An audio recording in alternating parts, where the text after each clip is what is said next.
Okay, good evening from Beirut, and good evening for all of you, wherever you are on the planet. Good evening, good morning, or good afternoon.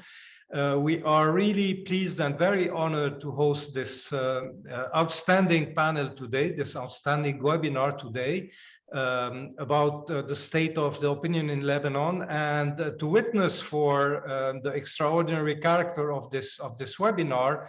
We have with us the great pleasure and honor to have President Khouri, the president of the American University of Beirut, and I'll pass him the floor very quickly for a few opening remarks. Thank you, President Khouri. The floor is yours. Thank you, Joe. Greetings, friends and colleagues. It's an honor and a great pleasure for me to participate in this important review of valuable findings from a credible institute and a tireless champion of Arab Americans who've been serving, this institute's been serving as a flagship figure for their presence and causes, I think, more years than any of us can remember. Thank you all for being here. Many thanks to the Zobi Research Services and the American Task Force on Lebanon for their support and release of this pivotal poll. And thank you, James Zobi, for joining us today to present your findings. With your wisdom and courage, you have for decades now brought to the forefront issues of great concern to our community in the US, and you continue to support them with fundamental data, professionalism, bravery, and integrity. In his letter to Richard Price, dated January 6, 1789, Thomas Jefferson wrote, "Whenever the people are well informed, they can be trusted with their own government. That whenever things get so far wrong as to attract their notice, they may be relied on to set them to rights."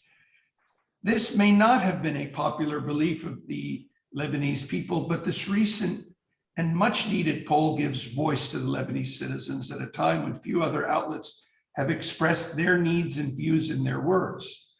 The poll speaks on behalf of the people, people who've been exposed to horrendous crises and tremendous turbulence, but it does portray good news with respect to their convergence towards demanding an end to corruption and hoping for better governance, indeed good governance, accountability, and transparency. The report relays their perceptions of their past, present, and future, and their self-identification and affiliations, which have interestingly, understandably, and reassuringly significantly shifted towards more strongly identifying as Lebanese. The responses reflect that fortunately societies can learn lessons from their history, and it's encouraging that the tiny percentage previously seen is growing into a small but real percentage that shows hope that change is on the way. And change is happening, perhaps imperceptibly, but really. Truth be told, things have only been worsening in Lebanon overall, with no real public action in sight, with ailing international relations, weakening institutional and political infrastructures, and resulting dwindling of human tolerance. Lebanon's greatest resource is its people, and these people have not been exported, but are being actively exiled. The poll flags alarming and increasing segments of society with no access to basic needs and elementary services. Exacerbating this despair is when they don't report any amelioration in sight. Many naturally express willingness, even eagerness to emigrate if given the opportunity. This is the single greatest concern in our view. As an educational institution that views human capital as the greatest treasure of any nation or any people, these findings underline the risk and, in fact, the phenomenon of a severe brain drain and loss of existing talent and skilled labor. AUB has been addressing these contingencies for years. Today intensifies its efforts to restore and build, not just buildings, but institutions, values, and the will to prosper. And these come with a serious restoration of hope and trust. For more than 155 challenging years since its foundation, the American University of Beirut has proven that institutional continuity and growth can only transpire through trusted individuals that come and go, but also through functional channels and stable systems, and a strong, unwavering adherence to values that give this mission a life of its own. While we are committed to training and graduating global and engaged citizens, we realize that apathy and depleted channels of engagement are a tremendous danger and stand in the way of exercising true citizenship in Lebanon. The struggle continues with a steadfast commitment to contribute to a better world with every life touched by our faculty, staff, and medical team. So we're proud today to help disseminate this important work by your institute, Dr. Zogby, which is today an established reference for our region and its peoples, and to reiterate our dedication to the ideals and ethics it advocates. We're also proud to count on the Issam Ferris Institute and our faculty and scholars who are very well represented in this panel for their analysis of these findings and possible policy solutions. The poll reports a crisis in confidence, and it is all of our duty to make sure this confidence is restored. This is what we do at the American University of Beirut. We base our work on reliable data. We critically and professionally dissect it from multidisciplinary perspectives, and we look at how each and every one of us can contribute to the best path forward for the people we serve. So I want to close by thanking all of you for your valuable presence and contribution, and I look forward to learning a great deal. Thank you very much. Thank you, President Khoury. Thank you for these inspiring words. And I think you laid out the landscape for this discussion, for this conversation. I'll be very brief. We are going to discuss a poll that James Zogby and his Zogby Institute has undertaken in Lebanon around the end of September of last year. So probably that the figures there are even worse than what we will hear, and probably we will comment on that. And this poll is also very important in terms of sampling because it has reached something like 850 people in Beirut from across generations, sects, communities, and geographical locations. Without further ado, and the last word, and as you said it, Dr. Khoury, we have the big opportunity to discuss this poll with a kind of multidisciplinary approach. So after Dr. Zogby will present the findings of this survey, of this poll, we'll have Dr. Brigitte Khoury, who comes from the psychiatrical or psychological background. She's at the Department of Psychiatry at the American University of Beirut Medical Center, and she's the director of the Arab Center for Training in Mental Health. So she will probably help us reading these figures with more an angle of what is today very alarming in Lebanon, namely the mental distress, the psychological loss, the sense of loss of identity and hope that you mentioned also, President Khoury. And then we'll have a more classical political outlook or reading. I'm not sure it is classical with Dr. Jamil Mawad, because Jamil is, of course, a very sound political scientist. He teaches political science at the Department of Political Science at the UB, but he's also an astute observer of Lebanon and the Lebanese. He's also a civic and civil activist. So he has, I think, enough of a critical lens in order to probably also interpret some of these figures. I won't be longer than that. Dr. Zogby, the floor is yours for something like 15 to 20 minutes. And I think that you will probably use also some of the slides that you have in order to tell us more about the findings of this survey. Thank you so much. Thank you. I want to thank AUB and the Issam Ferris Institute for hosting this. I want to thank the American Task Force on Lebanon for sponsoring it. And I want to make a couple of introductory notes. First, the poll is Lebanon-wide, from north to south, every community, a random sampling done face-to-face, which is the only form we trust at this point.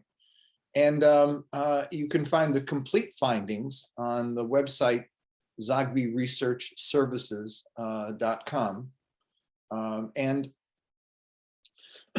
I'm going to show some slides with some numbers, but I want to just make a little observation up front, and that is something that we've learned over time, and that is if any number is 70 or more in one direction, that usually means that most of the subgroups, in fact, all the larger subgroups are going to be in agreement on that. If the number is 50 or so, then you're going to get a split among subgroups. So many of the numbers in this are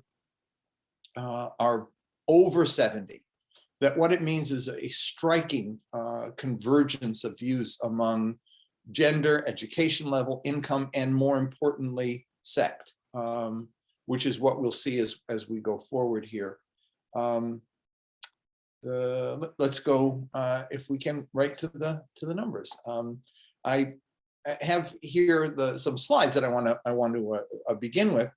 The first has to do with the crisis. You mentioned crisis and confidence, but also the sense of despair, of real anguish over the economic situation. First of all, 9 out of 10 say they're worse than they were 5 years ago. It's a number we use the question we ask all the time in Lebanon. The numbers usually come in the range 40–50%. It's usually a plurality say worse off, but this time it's 90%. Let's go to the next slide.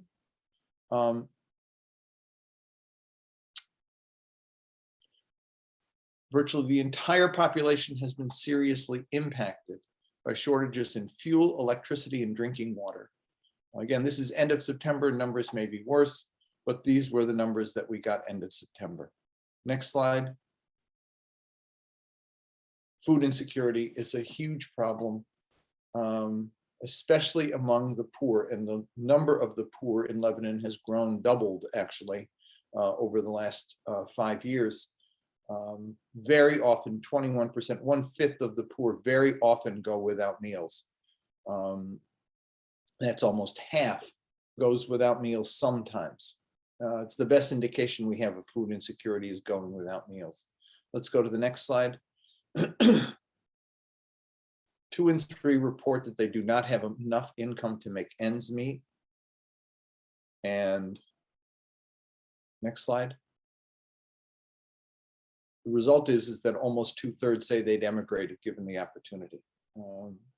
And that is obviously a disturbing number, as you noted, a disturbing number for Lebanon and its future, that so many are thinking of leaving. Let's go to the next slide. Confidence in institutions, striking that the Lebanese armed forces and the civil society organizations are the ones that score the highest, followed by religious leadership and the judiciary and the Thawra movement. Hezbollah, deep division. There's less than 50% have confidence in Hezbollah, and there's a split with sect. Parliament scores quite low, and the traditional political parties, this is something that we'll come back to, score exceedingly low. There's zero, total lack of confidence, just like 19% very low among Lebanese for the traditional parties. And again, this is across all sects. Let's go to the next. On the question of Hezbollah, 2 in 3 believe weapons and forces of the resistance should be under the control of the Lebanese armed forces. And again, when you get a number that high, there's a majority, and in some cases a striking majority among every sect, want the resistance to be under the control of the LAF and not an independent movement. Next. When we ask about different countries, France is the only one that comes out well. This is end of September. I think that the visuals of Macron still in the street, the performance of the French in trying to achieve a new reforms in Lebanon was not what some hoped it might be. Some said they were the ones that made the problem in the first place. They don't get to solve it. But in any case, France does score higher than any other country. What's interesting is the pairing of countries that goes next. I mean, Iran and the US score about the same in terms of whether that people want strengthened ties or reduced ties. And that, again, in both cases is pretty much across the board when numbers are that low. Russia doesn't do so well, and Saudi Arabia and Syria do really badly. Only 1 in 10 want strengthened ties, and almost 2/3 in both cases want weakened ties. Let's go to the next. Here's where everything shifts. 3 and 5 express confidence that the next elections are going to bring political change that Lebanon needs. This is pretty significant. Let's go to the next. 2 and 3 say that they'll be voting for the alternative parties. The number for the traditional parties is 20%. That scores pretty much the same as the 19% who said they had confidence in the traditional parties. The question is, will the mechanism of the mechanics of the election and will the ability to get the vote out match this 66-20 split? That certainly is where the hope is, the intent is of people as they look at this election beginning back in the end of September. Let's go to the next slide. 3 and 5 say they want the Taif formula rejected and want to adopt a new constitutional model of government. This is pretty much interesting and correlates to polling. You know, we began polling in Lebanon with my brother. My brother and I started in the last, well, actually for almost 20 years now. And when I was working with John, I remember after in the middle part of the last decade, no, not the last decade, but the first decade of this century, we got pretty striking numbers about people wanting one man, one vote, people wanting a scrapping of the sectarian system. But that has continued, and there's the sense here that the formulas that have existed in the past complicate the process and reward the sectarian parties in a way that holds back reform. Let's go to the next slide. What are the most important issues? Corruption is the first, followed by education, healthcare, and employment. This is new. Corruption's always scored, but Lebanon, like most other countries that we poll in, whether they're in the Arab world or in America, employment, education, and healthcare are always the top issues. Let's stay back there. When corruption mounts to the top, that means that something really decisive is going on, and it was significant. This is the one that I think was really striking, was almost virtual consensus. Any poll, I mean, there's sometimes we'll do a poll and you'll get 100%. I'll go back and say, I don't like that. Those numbers don't work. When we get a lot of interesting breakouts to a lot of different questions, but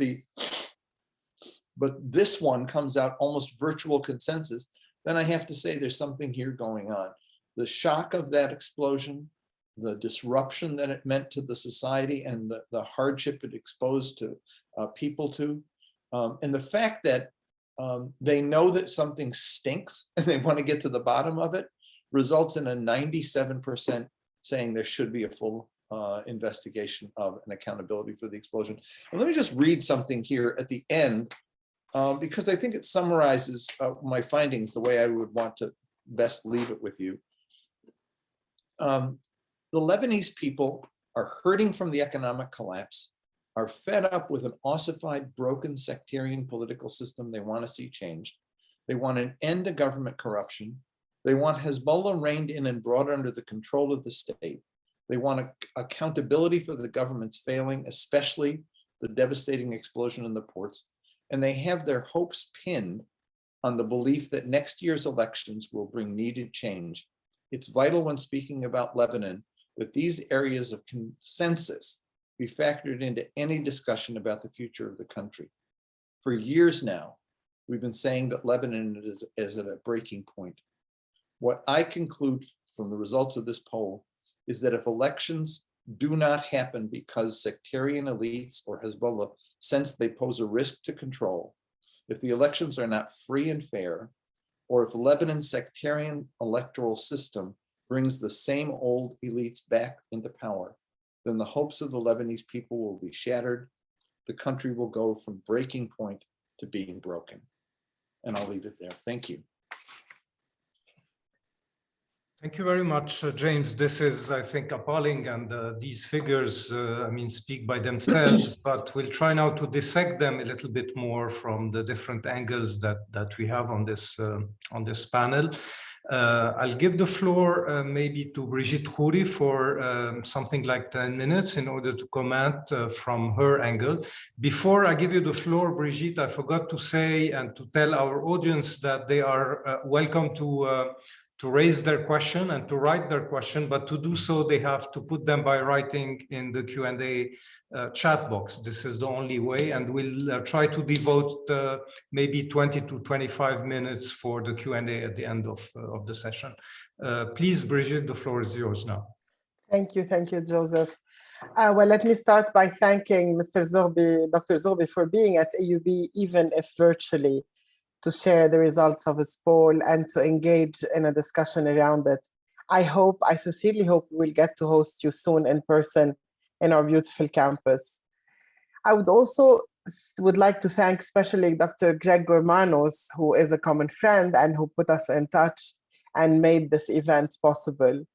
Greg, besides being an eminent psychologist in the US, he is first and foremost a Lebanese at heart, by lineage, a big lover of Fairuz, and a bigger lover of Lebanon, and I know that he is among the audience today. So I'm wondering, Dr. Zoghbi, if the poll was taken today, I think some numbers would change. Some of the slides you didn't show, but we had seen, like the trust maybe in the government of Prime Minister Miati would probably be lower nowadays. The general sense I got from the numbers, though, is a careful optimism. Optimism, but a careful one. And the belief in the future, and definitely a sense of hope for a better one. However, as you indicated, many Lebanese don't have enough food. We are the country that prides itself with 120 dishes of meza that nobody can ever eat. Now we have people going, unfortunately, through garbage bins to find things to eat. So not enough food, water, basic needs. And as you said, many would leave the country if they can. Another recent study that was done on Lebanese youth, and they were asked about their prospects in Lebanon, 60% want to study and work abroad, have a negative perspective of the future, do not want to come back. These are our youth. These are supposed to be our future, unfortunately. But when we talk about economics, politics, and future plans, we need to think about some level of security which people need. If we go back to Maslow's hierarchy of needs, which many of you may know, we realize that Lebanon would need a few special levels beyond what Maslow theorized. Most importantly, our starting point is much lower. Basic needs are far from being met, as you said: equality, accessibility to food, clean water. These are generally absent. Yet, this is what we need to be able to survive and eventually thrive into higher levels until reaching self-actualization. I think we are far from it at this point as a population. So one major point is the sense of security which people don't feel due to the fact that every day brings some bad news, some new challenge, a difficulty, the impossibility to plan for the short or the long term impacts individuals mentally. We are not made to live day by day. We need to make plans. We need to have dreams. We need to hope and live for the future. The example you gave of the Beirut blast, besides it being a horrific event, is that it hit people in their homes, in offices, in cafes with friends, with family. It hit them in their safe space, which is different when there was the war and bombs were falling because we knew we could hide. But there, people were in their houses, in their offices, and then this horrific event happened. And this is one of the reasons the impact of the Beirut blast is still lasting until now. Many I know of refuse to go back to their homes or even to that area. We all, most of us, still get impacted when we pass by through that road and still see the destruction. Our department conducted an online study with over 2,000 participants about the psychological impact of the Beirut blast, 6 weeks after it occurred. So we're talking about mid-October. What the results showed that 80% had symptoms of depression. Over 30% had symptoms of trauma. And what's even more interesting, over 60% had at some point in their life faced a war-related trauma. So most of the population has lived some sort of trauma in their life. Now, of course, the presence of other stressors, financial, political unrest, COVID-19, contributed to experiencing actually more trauma symptoms. Another issue I would like to point at is what increases stress and anxiety is the sense of lack of power, the powerlessness. I think the Lebanese lost their sense of control and power when it comes to the simplest daily tasks: getting gas, getting bread, medications, seeking medical care, paying for tuition, accessing money in the banks. We know money gives a sense of security and control. So when we cannot even control what we can get from the banks, they dictate our finances. It leaves people feeling powerless and not in control of their own life. I can tell you, you almost need a PhD in economics to figure out what to do in the bank, how much to withdraw, when, and in what currency. I tried it last week. I failed aimlessly. So all these feelings of anxiety and despair end up, of course, generating anger outbursts, violence, and aggression in the society. And we see it in our daily life. The accumulation of daily stressors can actually be equivalent to a big traumatic event. So in the case of our society, we have daily stressors, and on top of this, we have traumatic events. So it's a double whammy, as they say in the US. Now, about the elections, most people, I think, in Lebanon hope for these elections, as you said, to be the new future. And there was a burst of that nationalism during the Thawra that gave hope and a sense of equity among people. This was the last hope for a better future. Now I see this hope with the upcoming elections, who, as you said, many see as a way for a new and better Lebanon. My fear is that if the elections do not go the way people hope, there's another disappointment that they're going to be facing. More hopes are unfulfilled, which may lead to more sense of despair, more lack of control, more loss of power. A desperate population cannot build a country. Now, the resilience of the Lebanese that we hear all around us, and I think I personally have become allergic to such a term, it is not resilience, it's actually survival, because they have no choice but to do that.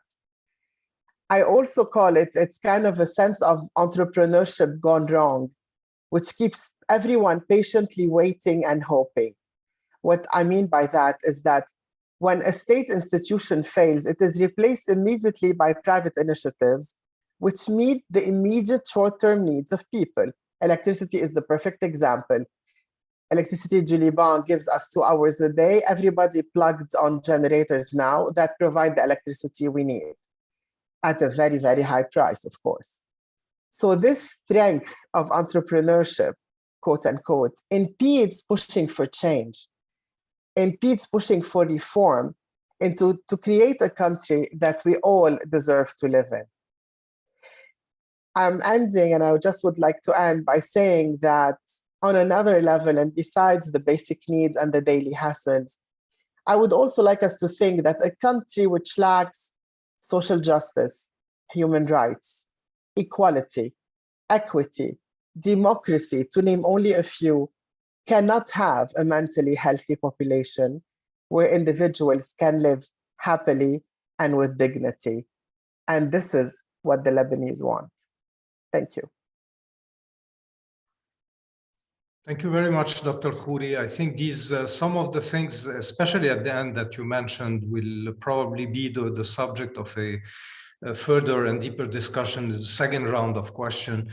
But also you left us with some political interrogations, and this is a perfect transition to give the floor to my friend Jamil Mawad, my colleague Jamil, Jamil, as I said, is besides being a political scientist, he's also an astute follower of what's happening on the ground. So maybe, Jamil, you will tell us if most of these findings that are figures, you can really match them with the empirical and sociological observations that you are doing in your everyday life and with your students.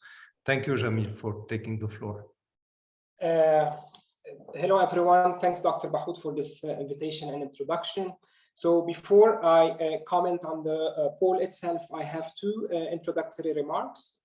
First, without necessarily raising some epistemological questions on whether polls do capture the reality of the society or not. And in a country where many politicians claim to speak on behalf of the Lebanese people, I genuinely believe that it's very important to have regular polls, gauging public opinion in order first to really learn what do the Lebanese want, which is a task that requires asking the right questions and perhaps the most daring ones. But also these polls help eventually to ground public debates and policies in reality.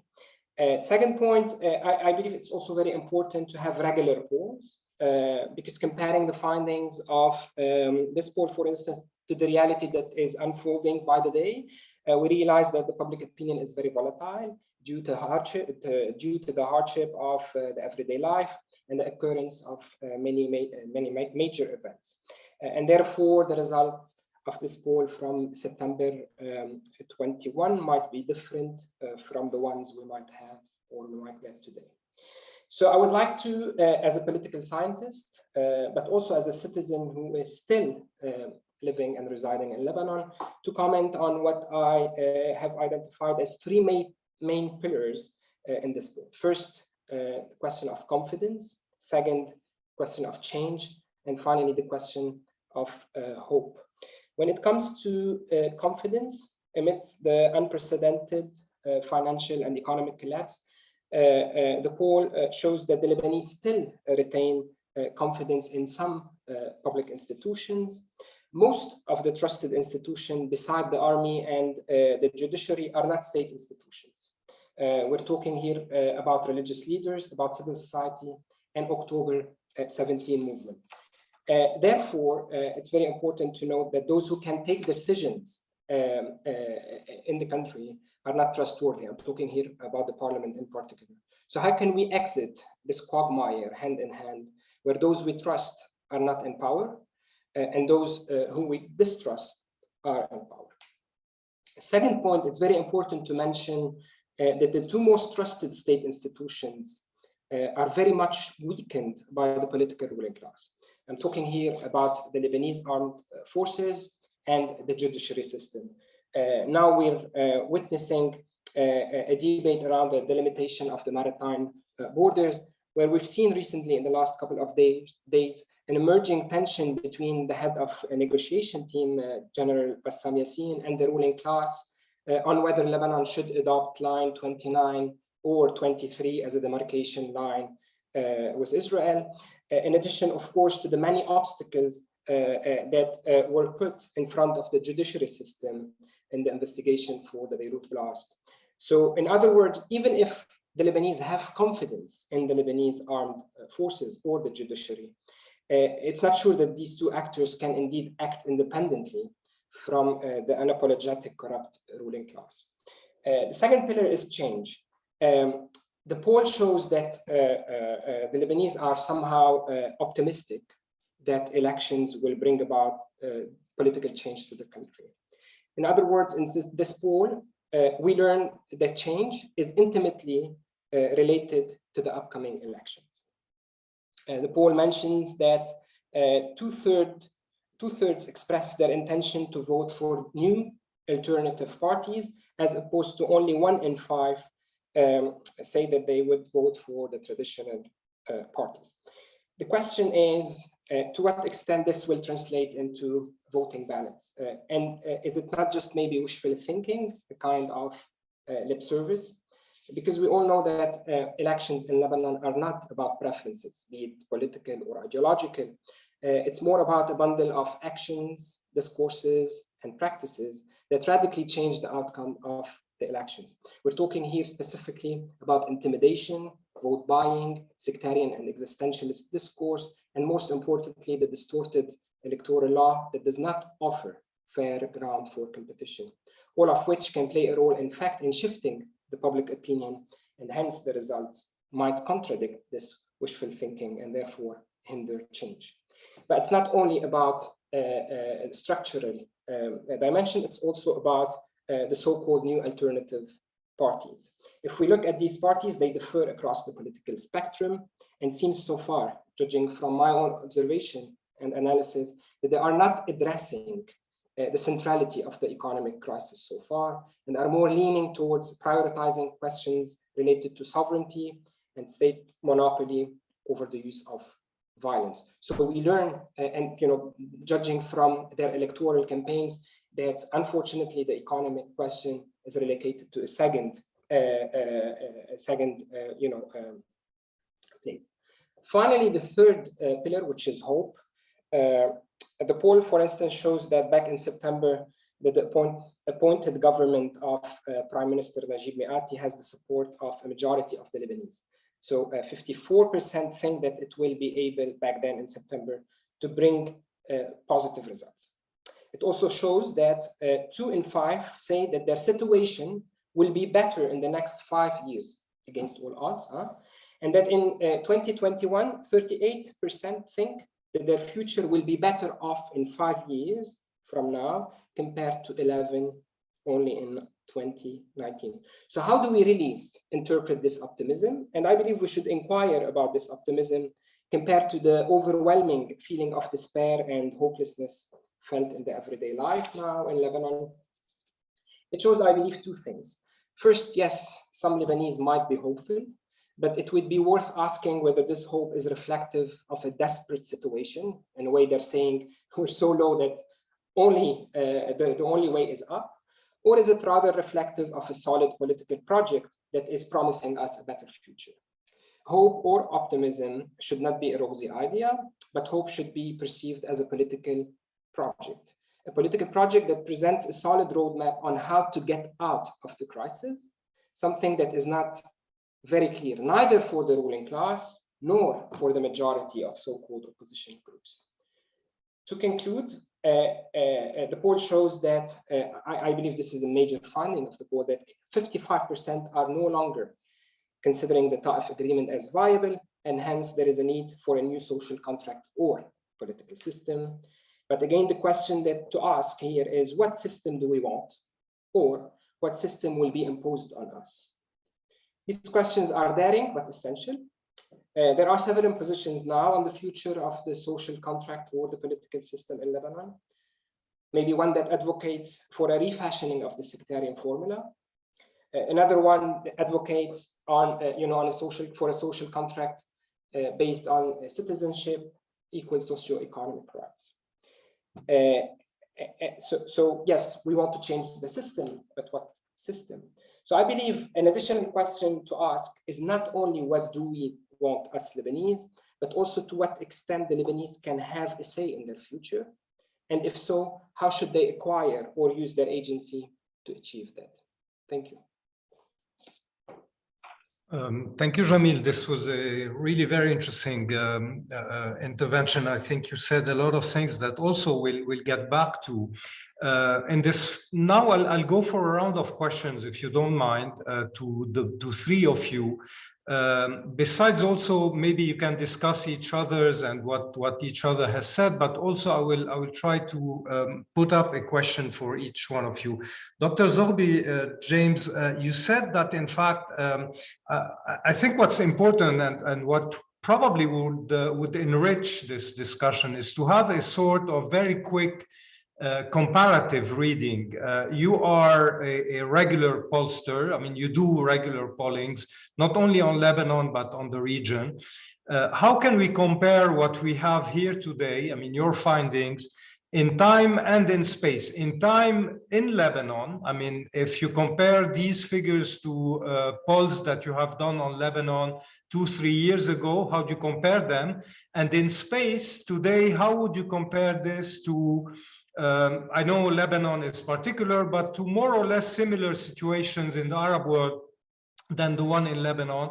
And someone in the chat box had a specific question on the state of opinion around the same questions in Palestinian refugees camps in Lebanon. If you have some of the figures, this would maybe push the discussion forward.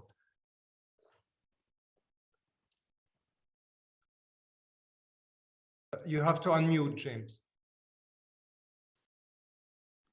Sorry. Yes, of course, there were some questions about demographics, Joseph, and I just want to say that if they go to Zogby Research Services and go to our featured works in the on the site, it'll show that. They'll find the full report, which I think is important. And the breakouts are on page 13 of the report, and they go by gender, by age, by income, and then by sex. And as we delineate the numbers by sect, there is some weighting that goes on so that we get the proper distribution. And the numbers that we use come, because there's no census to work from, they come from the voting rolls.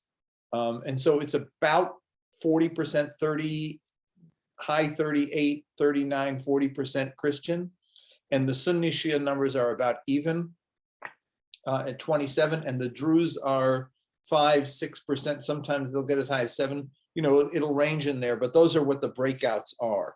We don't do, on the Christian side, we don't do a sub breakout, Maronite, Orthodox, whatever, but we do have the overall number.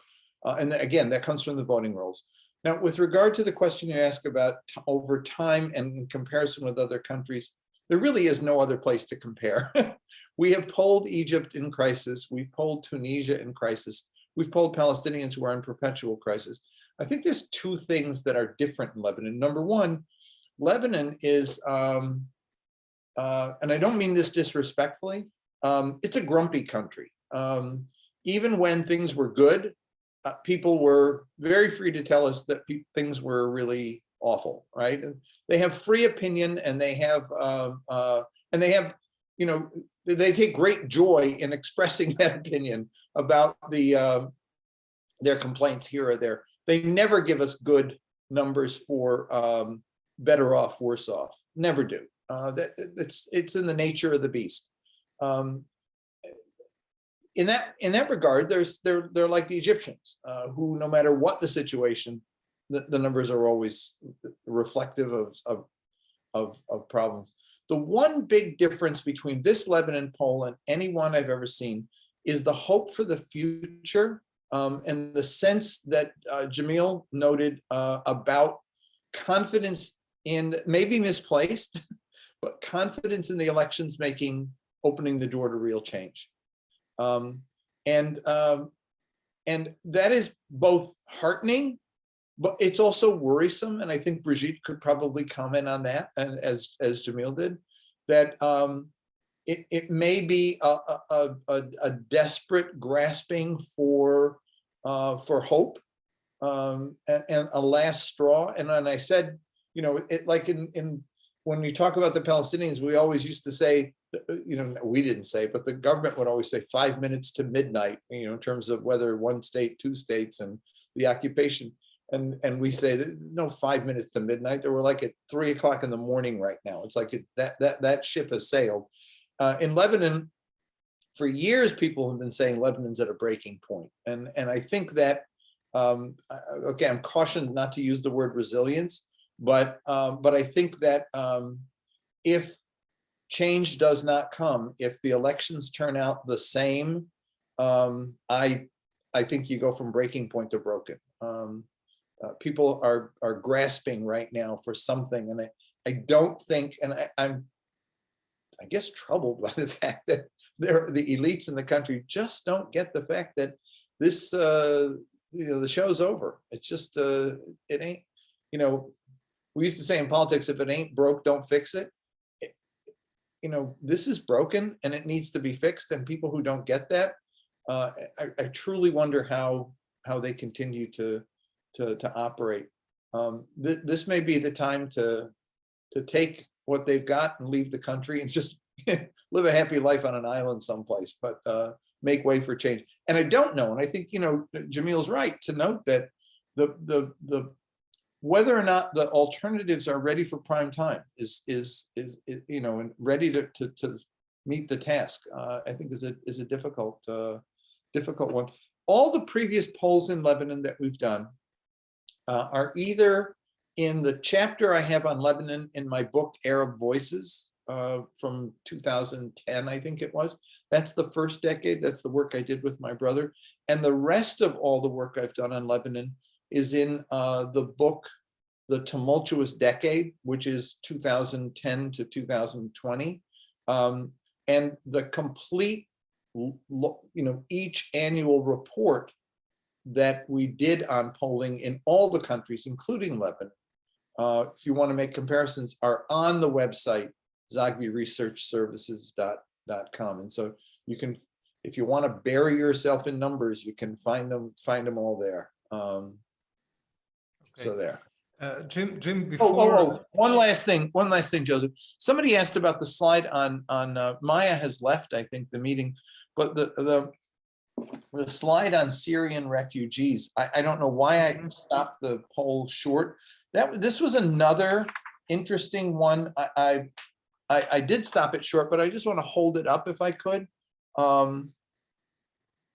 A rather striking set of numbers there about humanitarian responsibility, and that refugees should be able to stay until it's safe to return. 71% said that, which, I think there have been tensions, no doubt, and the tensions are born of both, an aggravated social situation. There it is, that, has been made difficult by the fact that what 1 out of every 4 people is a refugee today in Lebanon. I mean, that no doubt has become a huge burden, but I was still struck by the fact that the numbers here displayed a kind of compassion and sense of social responsibility that I had not expected, was surprising, obviously, but also different than earlier polls we had done in Lebanon on the refugee situation. So I'll stop there. It's more than you asked, but I just wanted to get that in. I have in fact a very quick follow-up question to you, James. In fact, something I wanted also to ask Jamil about, it's the many counterintuitive, let's say, findings. The one on the Syrian refugees is one among them. The other one has to do with probably the figures pertaining to Hezbollah. The poll shows a kind of relative high level of confidence compared to other political parties and other forces in Lebanon. One of the questions we have in the chat, in the Q&A box is, and here it's a blend of technical question regarding the polling, the method of polling, and the political question.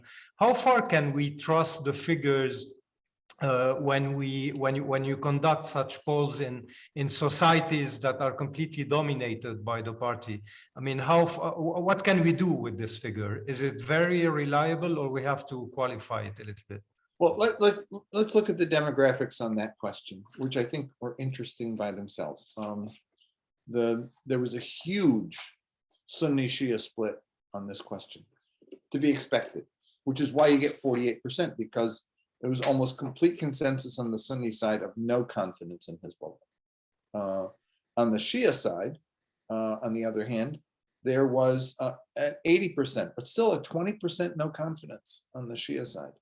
The Christian population was divided on the issue of confidence in Hezbollah, and that's new, because if you looked at the polls that we did in Lebanon that were in the last decade, that are in that book, The Tumultuous Decade, Christian support for Hezbollah was strong.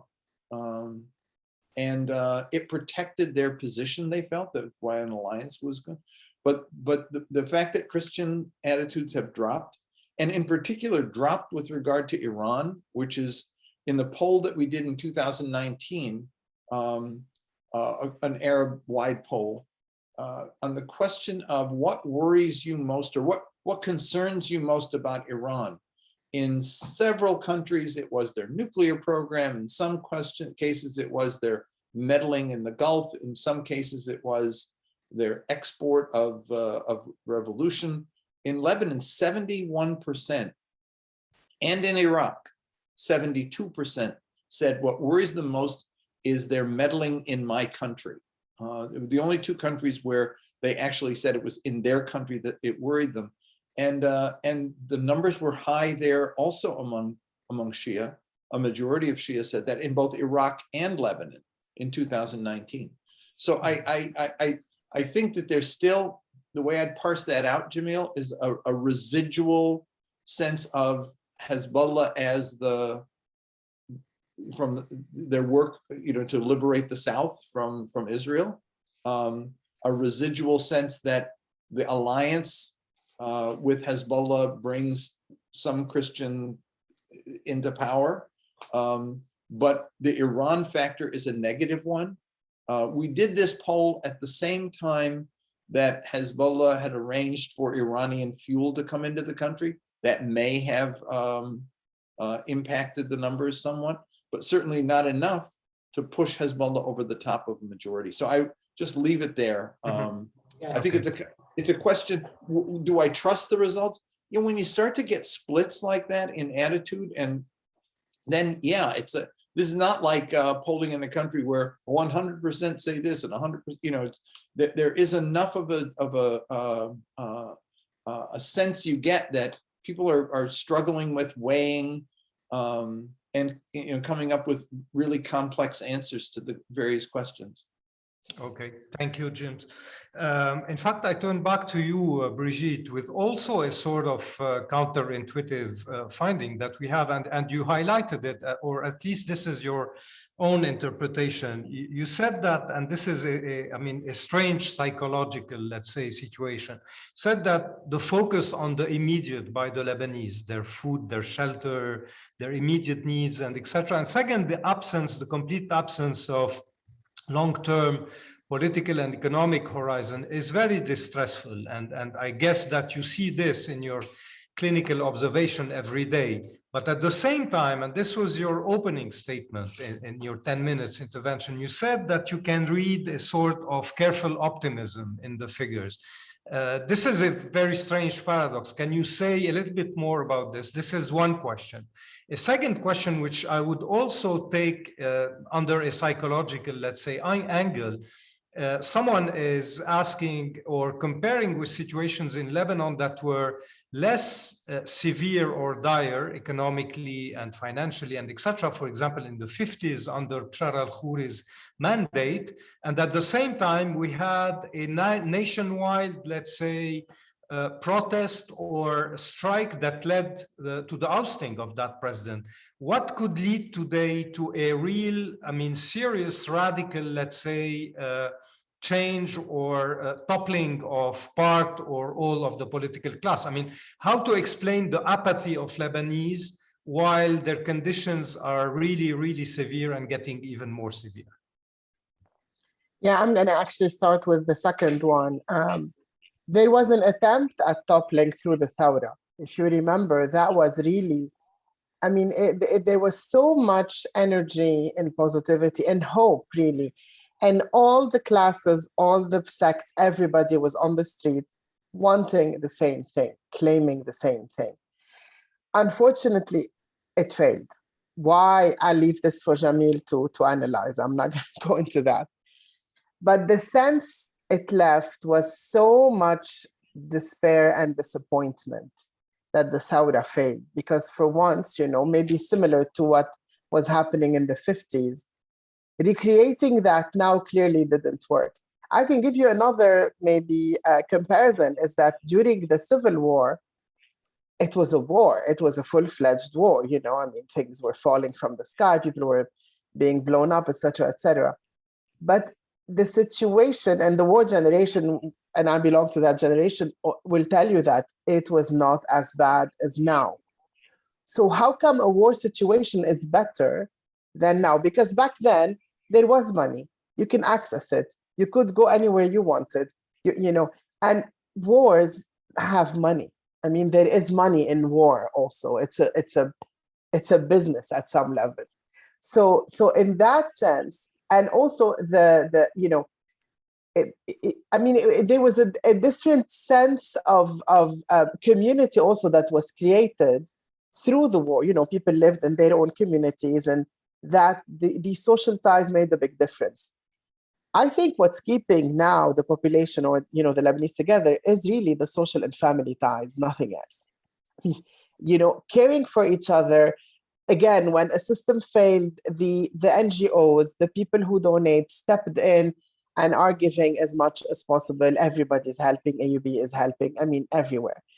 So this is, I think, what keeps this society that is so strange, really. I mean, I don't think you can explain, and I think Jim said that, you cannot explain the Lebanese society because of all these dichotomies and all these complexities.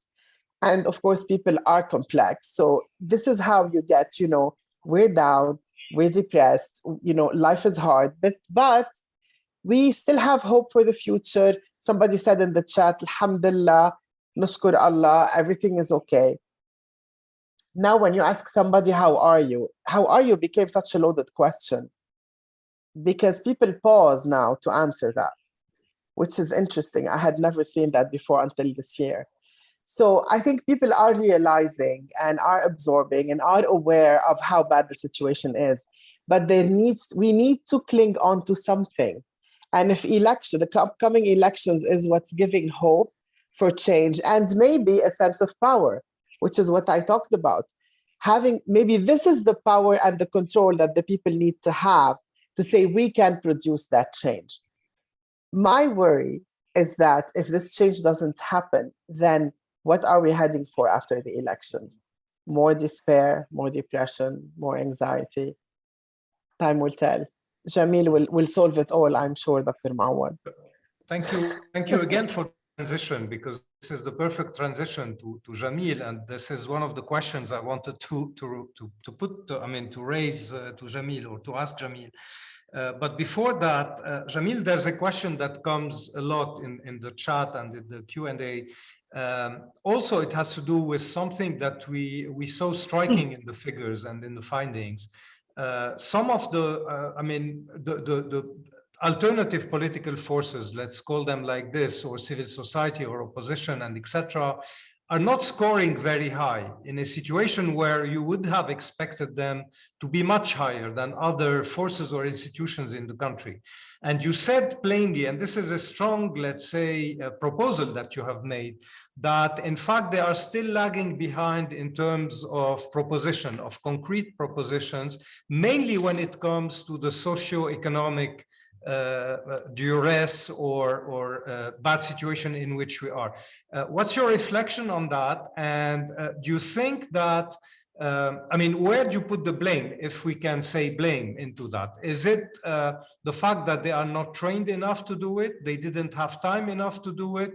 Is the system strong enough to prevent this to be done, this homework to be done? And in this case, and this is probably the next round of question I would like to have with you all, in which situation are we going to confront the electoral deadline? The elections, and what is really tragic in the finding that we have heard about tonight is probably the lack of real change after these elections, with all the depression that can be looming around if this is the case. Where would you put things in perspective so far as this is concerned? Unmute, Jamil. Yeah. Can you? Okay, now it's good. First, I have some remark to make. I'm not sure we should put all our hope in elections. Otherwise, we'll end up being depressed. I wouldn't want just to see in the elections as the only, way out of this crisis. On the contrary. So, going back to your question, Joe, on what went wrong or what's going wrong, it's not a blame game. On the contrary. These groups are, working very hard to bring about change. But one thing that I've been thinking about, by carefully examining, their discourses, their political projects, is the lack of transmission between one generation to another. most of these people who now identify themselves as part of the civil society, they don't look backward. And they not only they don't look backward to learn from past experiences, they think that the history started in 2019, while this is not true. 2019 was one phase of the many, many, many experiences that we have witnessed and we will eventually witness. So this lack of transmission between one generation and another is what makes this, a bit problematic. On whether they lack, a political, of course, they lack experience, which is only normal after 13 years of monopolizing the landscape by the traditional ruling party. But I feel that they're looking for easy answers because they're not doing enough efforts to look at the real problems in society. For instance, we have severe economic crisis. The only way out of this crisis is a potential negotiation with the IMF. Does anyone have an answer of how can we have agency while negotiating with the IMF? Can we put pressure on the ruling class in order to, not succumb completely to the conditions or, save whatever we can still save from the society? I think that they're not offering this kind of answers, at least on the, in the immediate, and they're focusing on Hezbollah's arm because this is an easy answer. They focus on Hezbollah's arm without necessarily telling us how do we go about it. So how do we address it? Is it just we consider Hezbollah as alien to this society? Or no, there is a way to go about it, to negotiate, maybe to put a plan, strategy. So I feel that we're stuck in very general answers to the crisis. And of corruption doesn't mean anything, right? Even in the poll, and this is where I have a question for Dr. Zoghbi. In table 11, you mentioned that 48% of the Lebanese have confidence in Hezbollah. Now I will bring my qualitative flag, and I'm wondering whether you gave option to people, Lebanese forces, Lebanese armed forces, judiciary, religion, and therefore you singled out Hezbollah as one actor and not the others, not the future movement, not other political party, or these answers were open-ended and then therefore they mentioned Hezbollah, all of them. I mean, for 48% of them. We, Jamil, we asked, as you looked at that table, maybe we could put it back up if we could screen share again to show that. Which one, Jim? The table, the one that had the across the board, the various institutions and confidence level. This one? No, before that. Yeah, right there, Mm-hmm. right there. Yeah. We asked each of those individually. We didn't ask them open-ended. We said, what is your confidence level? Great, whatever, in forces, Lebanese armed forces, civil society, etc., all the way down the line. We asked each one separately. We did not ask about all of the various political parties. We lumped them together as traditional political parties. We pulled Hezbollah out because it can't just be seen as a traditional political party. It plays a unique role. And so I hope that answers the question. Okay. And there was a deep, as I said, sectarian split in terms of the attitudes toward it. Okay. Okay. I would like to now, in the third round of questions to all of you, maybe tackle upon probably the most, let's say, sensitive or frightening question in the coming future, for the future.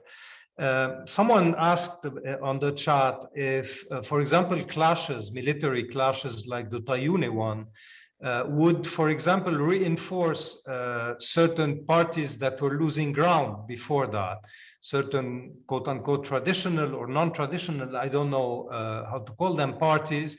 And if also the economic bad situation, the economic distress, could paradoxically also give a bonus in times of election to certain clientelistic forces or traditional political parties. So in fact, here again, we are in a counterintuitive, let's say, dynamic. And I'll say it bluntly, is the risk of political violence something that we have to, let's say, to fear? James, I'll start with you and then I'll listen to Brigitte and Jamil on this question. What is the level of violence that is, I mean, you know, we witness a day-to-day aggressiveness in the Lebanese society, and this is rising in the behavior because of people are tense, people are nervous, etc. You have weapons in this country. You have an erosion of the military apparatus and the military institutions, and you had some occurrences of clashes. Is this something that you have more or less tackled in your survey, the risk of violence? Yeah, no, I haven't. If someone wants to sponsor a follow-up survey, we'd love to do it. Maybe try to. Maybe the Institute would be interested in doing that. But we actually haven't tackled that question. And I do think that Jamil is right, that as Brigitte is the one who mentioned, I think the Makati, the Najib Makati numbers were where they were. Lord knows where they'd be today. It was again, it was a kind of a grasping at straws back in late September. Events obviously affect numbers. No, there's not a question about that. I don't have numbers to show that, and so I really don't know. Nor have we asked the hypothetical about that, so I don't know that. But I'd actually think Brigitte and Jamil would have more to say about maybe this. Brigitte, you can reflect on this both from a collective point of view and also from the individual point of view. I mean, people who you see who are really fed up, I mean, completely broken down. Where is the threshold whereby we can fear or expect some surge of, let's say, localized violence and then maybe more political one? Well, violence is always a manifestation of something else, clearly. Underneath it, there's a lot of festering that comes out this way. Now, we need to differentiate between, the individual and the mass effect. And, mass psychology has a lot to play into that. When you have, 30 people chanting something, chances are there will be another 30 who will join them. Now, if you take each one individually, they might say something different. So that's, but I want to comment on the Tayouni events. For the part of the population or the age group that lived the war, the Tayouni meant a lot because it brought back so many memories, so much trauma. Even the geographical area is, where the war started, the names were the same. The pictures of, kids in schools huddled in hallways.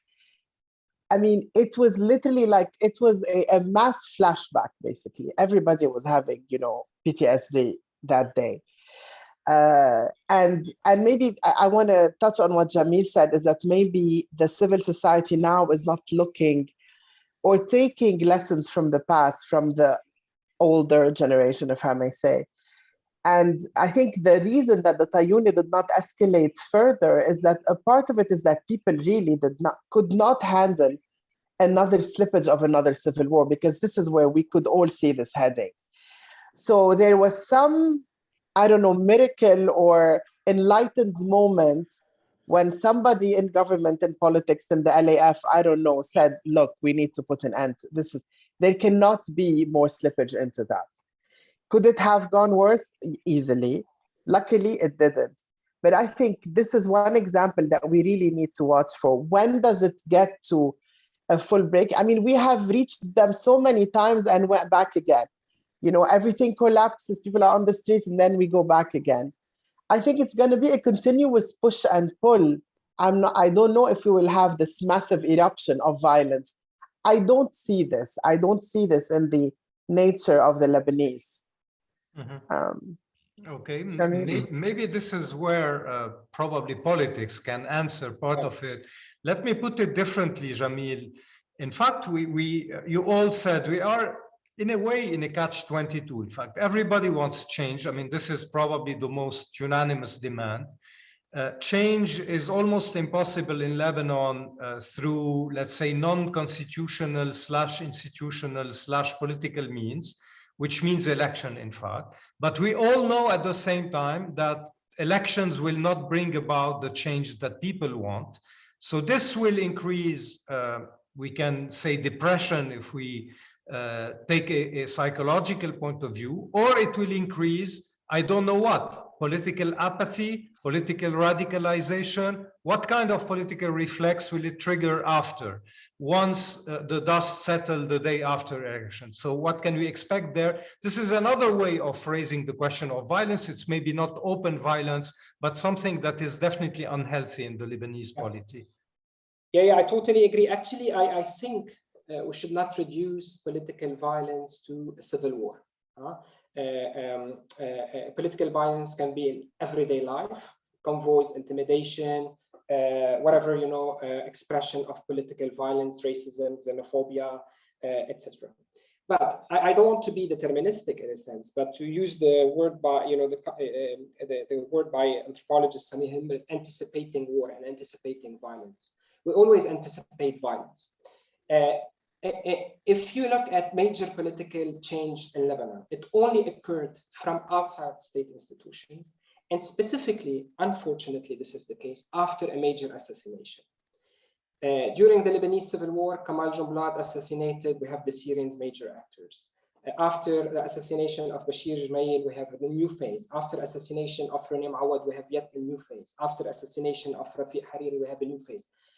Unfortunately, I'm not saying, I'm not predicting, I would never predict, but we should acknowledge that political violence, assassination, one of it, is one component of our political system. Unlike what we think that violence is a domaine privilégié of different Arab regimes, I guess it's about time we acknowledge that violence is part of our political body in Lebanon. And this violence, symbolic or not, will play at the elections. And this is how, the ruling class will eventually win. I'm talking about intimidation. I'm talking about convoys. I'm talking about them positioning themselves as above normal citizens. So I wouldn't just reduce civil war to the centrality of Beirut. We had clashes in Tripoli between Jabal Mahsen and Bab al-Tabani for 5 years. It wasn't classified as a civil war because it was peripheral. So we should decentralize the civil war to understand political violence and see, that yes, one way of regulating our conflict is through political violence. I have one point on the discourse of hope and despair. Yes, we are depressed. Yes, there is a sense of hopelessness, but I would just try to deconstruct who is adopting and promoting this discourse. This is the ruling class and its machinery that is promoting this discourse, specifically when at the beginning of the crisis, they told us we will die out of hunger. The concept of majaa, of famine, was very much present. And this was, a careful discourse adopted by the politicians in order to threaten the Lebanese, in order to tell them, deal with it, you have no other options. One more thing on, if I may, and this is my last point, going back to Dr. Zhouri, comparison with wartime. I believe during the war, the Lebanese had hope. And they used to say that soon the state will come and they will kick all these thugs outside. 1992, Lebanon had hope, the overwhelming project of Rafiq Hariri associating reconstruction with hope.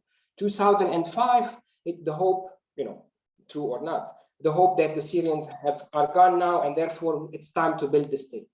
Now we're at a moment where the ruling class and the system can no longer promote hope. They cannot sell them hope. They cannot sell us hope. And that's why they're losing grip over our imagination. And that's why they're promoting the discourse of despair. So the challenge of different civil groups, us normal citizens, professors, is to promote hope and not only restrict change to one moment, which is elections. Brigitte, would you follow up on this? I think it's an interesting observation. I mean, I don't know how far. I think we're from more or less the same generation, you and me. We were talking about this when I was visiting you to prepare this webinar. To what extent, in fact, Jamil is younger. I'm not I'm not disclosing any secret here. But to what extent it's a kind of optic illusion to think that during war we had more hope and we were maybe living a bit better than we are living now. I don't know. Sometimes I wonder about that. What can you say about this from your point of view, from your clinical point of view? Yeah, well, it's a bit difficult to consider it clinically because back then, of course, I was a child and my parents were the one who were, worried and facing all these things. Now I understand them so much more. The struggles they went to, the choices they had to make, to leave or not to leave. I mean, all this continuous, struggle that we face. But our generation is replicating this exactly today. Everybody is asking themselves if they should leave or put their children away or etc. We are living the same repetition, in fact. I blamed when I became a teenager, young adult, I blamed my parents that they didn't leave Lebanon. Now here I am, not leaving. My kids want to leave. And I'm thinking, am I repeating the same mistake? And, but anyway, that's another discourse. But I want to follow up on something Dr. Mawad said, and actually maybe ask you. There are two things that I have noticed. The Lebanese are conflict averse, especially on an individual level. It's like, let someone else deal with this, not me. Let someone else's heads get cut off, not mine. And then we see what happens. So that also doesn't help in pushing for reform, promoting change. The other thing is that in politics, we hardly see the people we want to see in power run for politics. Joseph, yourself, you could be running, for the elections. Why don't we get these people who are educated, who can think, who can, which are role models? So many Lebanese, the diaspora, that are doing wonders in the world. They, we would like them to come back here and bring in all these programs and new blood and new ideas. That doesn't happen. And I think this is why the hope of the elections now, again, it's one event, as you said, it's not going to change the whole world. But the fact that there will be maybe new faces, new ideas, less power to people we associate, families we associate with, all these negativity and all this despair, that could give hope to people. Now, of course, I think, when we think about it, there's never gonna, the change is not gonna happen in 4 years, the change we want. Maybe in 8 years, the second elections, we might be really starting to see the change, especially when it comes to civil society. Many of us are hoping that they will be able to break in. I'm not sure. Now we hear a lot of discourse that the civil society itself is divided into a million factions, unfortunately. So, power is something that sometimes can be very intoxicating and can be mishandled, to say the least. And, we have seen good people getting into power and then I don't know what happens to them. Right? That's probably an interesting study to do. This is a way also maybe of opening, of starting to conclude this webinar.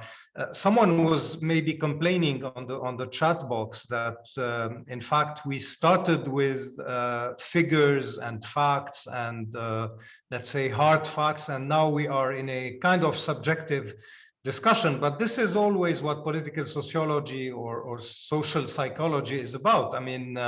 We take empirical findings and then we try to analyze them. Of course, this is very relative, it is very personal, but I think it's a worthwhile discussion. I would like to end on something, since we agreed that polls should be done more regularly, and I encourage James to continue do them more regularly. I think there is a question regarding the future that we all raised, but Jamil said it expressly, very clearly. We still don't know, and probably this would be a next poll, James Zobi. We still don't know what system exactly the Lebanese would like to have as a replacement to this one. And alternatively, and this is for me a frightening question, unfortunately, what system could be imposed to them? Because probably some system, again, like again in history, will be imposed to the Lebanese, and what they think would be the system. I think this would be an interesting poll to make at the eve of elections. Here at IFI, what I can say before concluding is that these are questions that we are trying to follow from a, of course, qualitative and analytical, let's say, angle and point of view. And we are starting now a new cycle of workshops on elections, on trying to understand what are the horizons of change for political forces and political groupings. Of course, this will remain modest, but I encourage you, James, to accompany this and to really parallel this work with more quantitative findings. And maybe we'll have a rendezvous for a next webinar in the coming months. I would like, before concluding, also to make a final announcement and be very proud of announcing that very soon Jamil Mawad, our friend Jamil, will join IFI as a faculty fellow in order exactly to pursue these kinds of reflections and interrogations about the political system, not only in Lebanon, but in the region, and to inject a little bit more, let's say, reflection, analysis, and qualitative, let's say, inquiry in our very difficult and very sad and very poor life day to day. I want to thank you all very much. I think it was a tremendous discussion. I learned a lot. It's a bit despairing, but I think that it has a lot of food for thought. Thank you very much, James Zobi, for your trust, for having lent us your figures and for having devoted some time to us. Thank you very much, Brigitte. It was a pleasure for me working with you, and I hope that IFI will continue working with you, psychologists on campus. And thank you, Jamil, and to more to come together, and see you very soon. I thank you all for this evening. Thank you for your patience, and see you very soon here on the screen of IFI. Thanks a lot. Good evening. Bye-bye. Thank you.